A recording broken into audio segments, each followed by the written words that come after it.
people, per our state of the podcast episode that we did most recently, we are going to be doing overall smaller episodes. So going into this one, because I do it like one beer at a time, since these are usually large beers, format-wise, and a lot of the times alcohol-wise, and we've been trying to, cut back on our alcohol intake.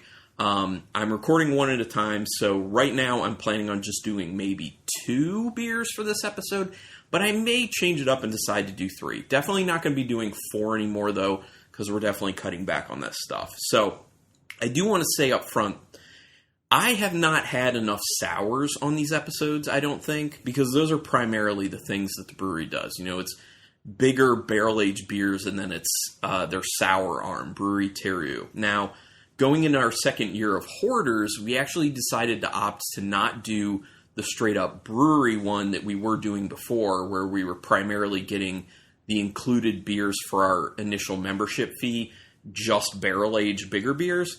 We're cutting that in half, and we're doing that plus their sour stuff, so it'll be more of a mix, so I should end up injecting more sours. Now, I end up saying that to get to the fact that I'm starting this episode with a sour.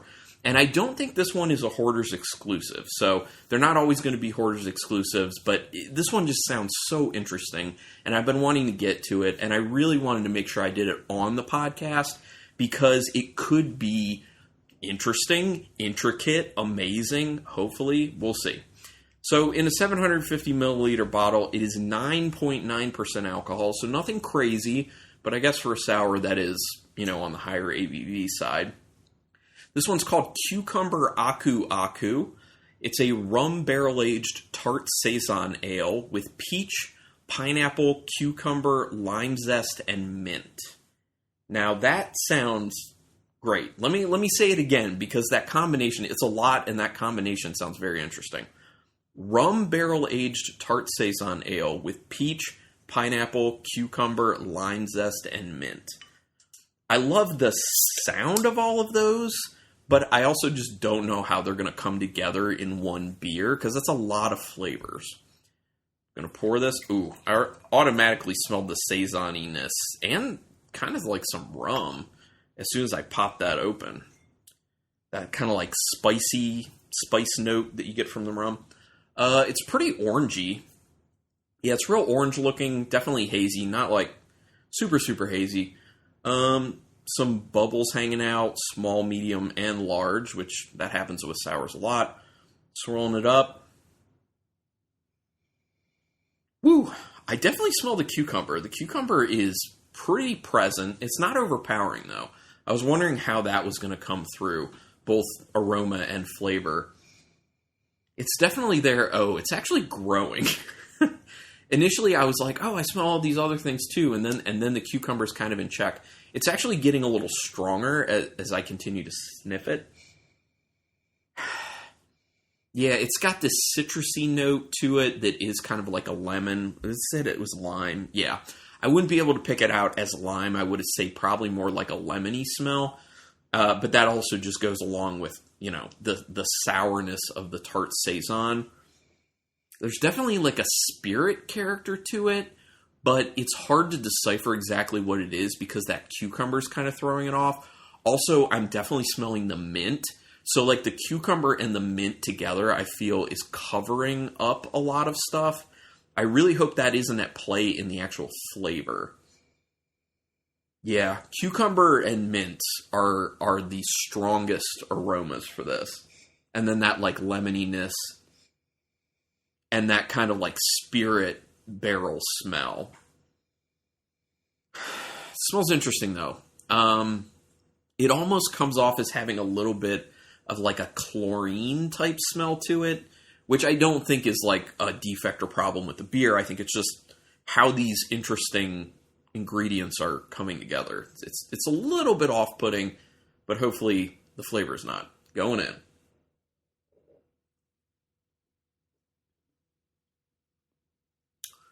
Okay, initial sip. Cucumber's definitely there. The mint is definitely there, but they are kind of just like peripheral. Like you definitely know they're there because those are very particular flavors, But the main thing that it's like cuts down the center of your tongue is like that sour lemoniness.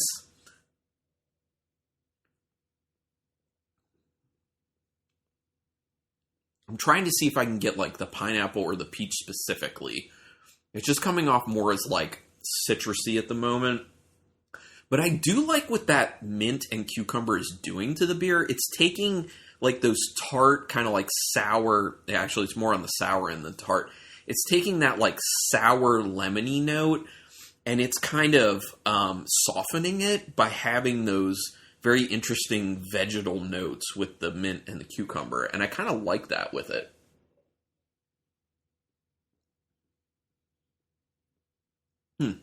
It kind of, it softens it up. It makes it a little bit easier to handle. I'm starting to get a little bit of the peach as my palate acclimates to the sourness of it. Don't really get the pineapple. Do get the peach. Starting to get some of that rum barrel coming through, not just from like an alcohol perspective, but actually kind of that bit of like a rum spice character. It's producing a decent amount of phlegm too. It's definitely giving a decent sourness to me. It's pretty good. It's a lot thicker mouthfeel wise than I was assuming for basically 10%. I think part of that has to do with how sour it is. It kind of makes it feel like it's even more viscous because it's creating an amount of phlegm in your mouth even before it's going down your throat. Basically, it's like it's sour to the point that as soon as it's hitting my tongue, it's starting to generate phlegm in my entire mouth. I'll be honest, I mean, the sour itself isn't super impressive to me because, like I said, it's mainly like lemony sourness with a little bit of peach showing up in it. But what the cucumber and the mint adds to it is what I end up liking the most about this. It's this nice kind of like fresh, refreshing aspect to each of these sips that otherwise would just be like, you'd be focusing on the fact that it's just generating phlegm and being pretty sour. So, I like it. I'm actually now starting to feel a little bit of an alcohol tingle in the back of my throat from the higher ABV, but I'm down with this. I don't think it's amazing. I think I kind of had higher hopes for this one, but it's still pretty solid. Like I said, I really do enjoy what the cucumber and mint are doing with this, and I think that's a big deal in my opinion because I feel like those types of flavors can go wrong pretty easily. So kudos to them for putting that together. All right, pretty solid start. So let's go ahead and move on to potentially the last beer, but maybe not beer number 2. But wait, actually, right before I do that, let me go ahead and read what's on the back of this beer. Tiki lovers rejoice. This rum barrel-aged tart saison ale was inspired by libations of the tropics. Makes sense. Sun-kissed pineapple and ripe peaches give way to notes of subtle sweetness balanced with characters of cucumber, mint, and lime zest. R&R in rum barrels lends soft spice tones, rounding out this mini umbrella-worthy ale.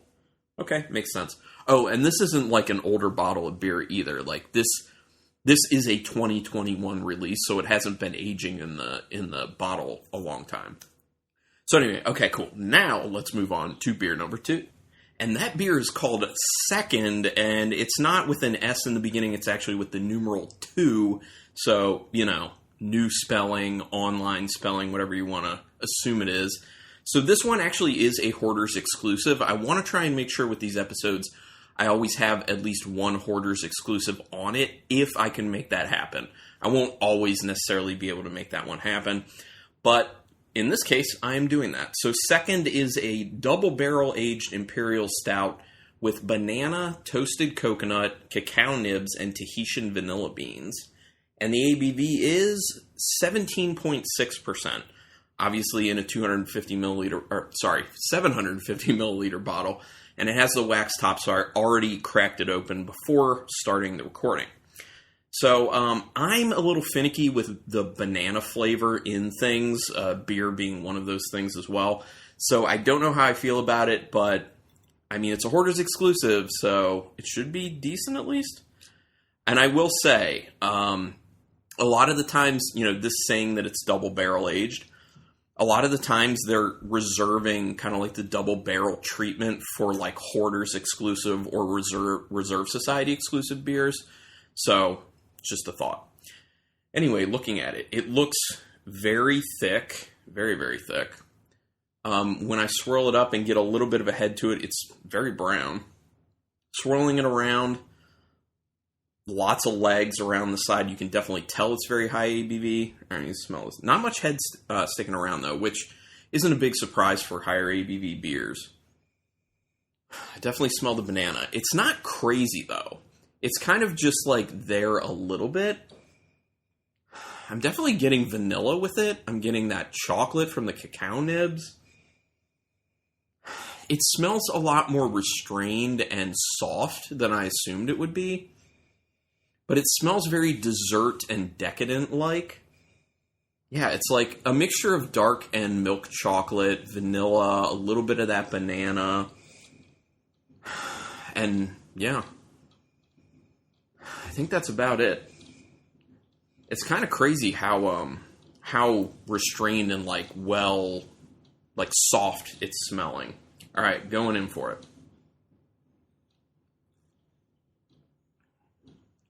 Yeah. Okay, definitely tasting the banana. Definitely tasting that there's a higher alcohol to it, but I think it's also kind of dangerous for how much it is. It's 17.6. I'd probably pin this at least 5% alcohol lower, to be honest. Decent amount of banana, lots of chocolate. It's got a very good mouthfeel to it. It's a little bit creamy, which I think the vanilla beans are probably helping with that. Probably also the banana.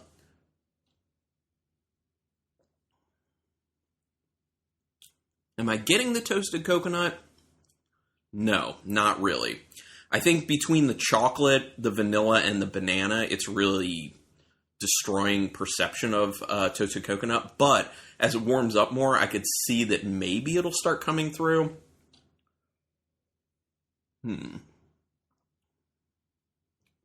Yeah, no, I'm still not getting it.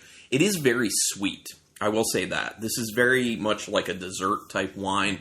It's got this kind of syrupiness to it as well that tends to happen with higher ABV beers. So I'm not loving that syrupiness. I'm also not loving how sweet it is, because it's very sweet. This is something that you probably can't drink a lot of. So I'm assuming that Rebecca and I might not even drink the entire bottle of this, because A, high ABV, and B, it's very sweet. So this is one that people would say is like an aperitif. Oh no, I'm sorry, like a digestif. Basically is what people have like higher ABV drinks after a meal to help with digestion, basically. But it would serve as dessert because of how sweet it actually is. Pretty good, though. I'm actually surprisingly very good with that banana level in there, because the chocolate and the vanilla does so much to kind of regulate it. So, I mean, I'm down with it. All right, let me read what the flavor text is on this. Oh, let me guess first. I'm going to assume bourbon barrels are involved with this, but the other, maybe rum? There was a first, and now there's a second. We peeled off a bit of first, which was another Imperial Stout they had done in barrels, to give it a second round of aging in coconut rum. Ooh, in coconut rum and spiced rum barrels. Oh, so this is all rum. Okay. This double barrel aged Imperial Stout was treated with toasted coconut, cacao, Tahitian vanilla beans, and bananas to mimic a German chocolate banana cake. Hoarders only, extremely limited. Yes. And this is a 2021 release, so it's very new in the bottle. Yeah, I mean, for what they were going for, I think they did a pretty good job. My only big issue is it's really sweet. That's my biggest problem. It's really sweet. So, like I said, might not drink the whole bottle between Rebecca and I, but we'll enjoy it. We'll enjoy it. And just to let you know right now, I'm not ending this episode yet, because I know I had said I was between 2 and maybe 3 beers. So I'm definitely going to do 3 beers, because 2 just doesn't seem right. With just 2, I can't do like a ranking, really. I need at least 3 to do a ranking. So for these types of episodes, I'll probably do 3. So I've got a 3rd beer coming up right now, and that beer is Parley Porter, which is also in a 750 milliliter bottle, and is this final beer for this episode, which has been going pretty well, I will say. Thus far, though, the first two I have not cracked the top 10, which I will go over at the very end like I normally do. So, the Parley Porter, what is this one? Rum barrel-aged imperial porter with pineapple, toasted coconut, toasted almonds, and spices. Sounds very interesting. Those ingredients together could be amazing. And this is 11.4% alcohol, so I'm excited because for a brewery beer, it's on the lower end. Let's give this a little bit of a pour. Ooh, it's got a decent creaminess on it. Well, it's going into the glass. And I wonder what the spices are going to be. Obviously, I'll read the kind of flavor text on the back of it, but that'll be after I break this down. There's a lot of carbonation to this, which is kind of weird. It feels like as I poured it in, like you hear the carbonation like rapidly coming to the surface, like when you pour a soda into a glass. So I don't like that because it could be overcarbonated, but we'll see. When I swirl it up, yep, there's some legs on the end or on the sides. Not much of any head. There's like no head retention for the most part. It obviously just looks like an Imperial Stout or something. Smell. Wow, okay. So I definitely smell, I don't know if it's the rum barrel, the spices, or a combination of the two working together. I definitely smell that, because there is this kind of spice character, which you can end up getting that spice character from the rum barrels. There's definitely pineapple. There is very significant pineapple going on here. It's not overpowering anything, though. I like the level of pineapple in the nose. Trying to see if I can really pick out much of anything else. There's a definite kind of spirit smell to it, a little bit higher ABV alcohol on it. No, other than that, can't get the coconut, can't get the toasted almond. It's mainly just rum barrel spices and pineapple. Okay, well, I'm going to go in and taste it. Ooh, definitely tasting that pineapple. There wasn't any, like, chocolatey character on the nose, but it's definitely there in the flavor. The first thing I tasted was the pineapple. That pops out immediately on the flavor. And then I'm getting a quick chocolate, and then it's going to those spices and that rum. I'm going to need to take a few more sips to see if the toasted almonds and the toasted coconut show up.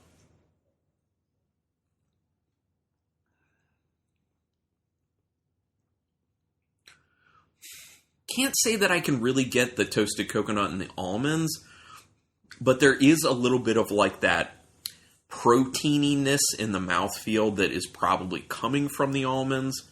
Just not getting the coconut, though. But the pineapple is nice. That chocolatey note is nice. And the rum and spices working together is also nice. This is a nice beer. I am into this. Yeah, that's a good one. And it tastes very easy.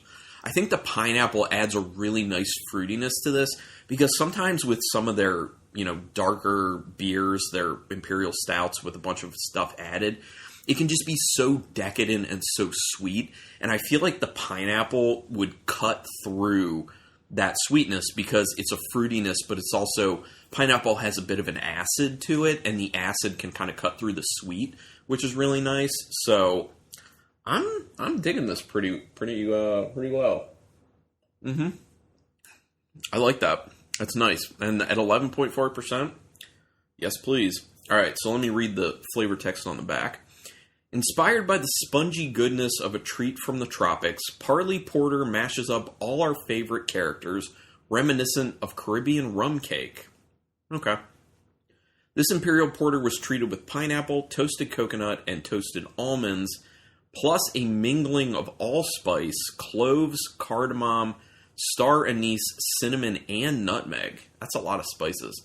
Finished with aging in rum barrels, Parley Porter offers a balanced medley of savory, sweet, and island-style spice.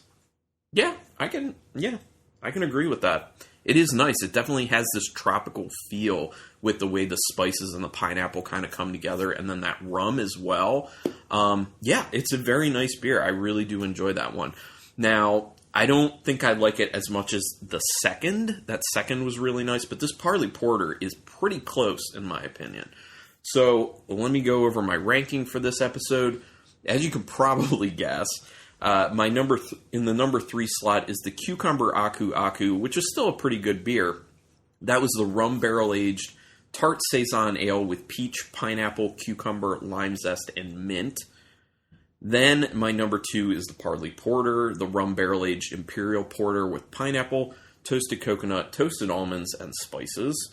And man, a lot of spices from what I read, which I can definitely taste the influence of the cardamom and the cinnamon and the nutmeg, and the clove, actually. And that leads to my number 1, which is the 2nd, the double barrel-aged imperial stout with banana, toasted coconut, cacao nibs, and Tahitian vanilla beans. Yes. So, this is a good episode, like other ones. Let me go ahead and go over the top 10 running for these types of episodes, because none of these crack the top 10, and you'll understand why once I go over the top 10. So, number 10, Chocolate Rain 2015 is a bourbon barrel-aged imperial stout with cacao nibs and vanilla beans. It was aged 4 years in the bottle when I drank it. Number 9, Chocolate Rain, spelled R-E-I-G-N. That's double barrel imperial stout with cacao nibs and vanilla beans. Number 8, Sweet Magnolia's Black Tuesday, imperial stout aged in bourbon barrels with bananas, Madagascar vanilla beans, and Nilla wafers. Number 7, Cherry Chocolate Rain, imperial stout aged in rye whiskey barrels with cacao nibs, vanilla beans, and tart cherries. Number 6, Samoa Black Tuesday, imperial stout aged in bourbon barrels with toasted coconut, cacao nibs, vanilla, maple syrup, and graham cracker. Number 5, Island Time, a sweet stout with Hawaiian sea salt and lactose with marshmallow, toasted coconut, and natural vanilla flavor. Number 4, Love at Midnight Black Tuesday, imperial stout aged in bourbon barrels with pineapple, coconut, and vanilla beans. Number 3, American Anthem, ale aged in bourbon barrels with peach, apricot, cinnamon, and vanilla. Number 2, Pistachio Vanilla Black Tuesday, imperial stout aged in bourbon barrels with pistachio and vanilla beans. And number 1, Spicy Island Black Tuesday, imperial stout aged in bourbon barrels with pineapple and habanero peppers. So that is the running list. As I keep doing more of these episodes, hopefully there will be something new that hits that top 10 so that I can update that list. But I always like to kind of give that refresher of what the top ones are that we've had on these episodes. So, had a lot. Anyway, this is the end of the episode, obviously. So go ahead and help us out by rating and reviewing us on whatever podcatcher you use. iTunes helps us the most. Also, just word of mouth. Tell people about the podcast if you enjoy it. You can check us out on Untappd. I am Carlton Malibu, all one word, CarltonMalibu. Rebecca is Rebecca C. We're checking into the same stuff all the time. You can email if you want to give ideas for episodes or beers you want us to try, or just say hi, get recommendations. We're brutalbattlepodcast@gmail.com. On Instagram, which Rebecca handles and does a great job at because I'm not so good at social media stuff, you can just check out Brutal Battle Podcast. And if you want back episodes, check out the website brutalbattle.com, or you can just go to archive.org and search Brutal Battle, and all those back episodes will come up, because we've been doing this for 10 years now, and there are a lot of episodes. Anyway, thank you everyone so much for sticking with us, for listening to these episodes, and until next time, keep it brutal.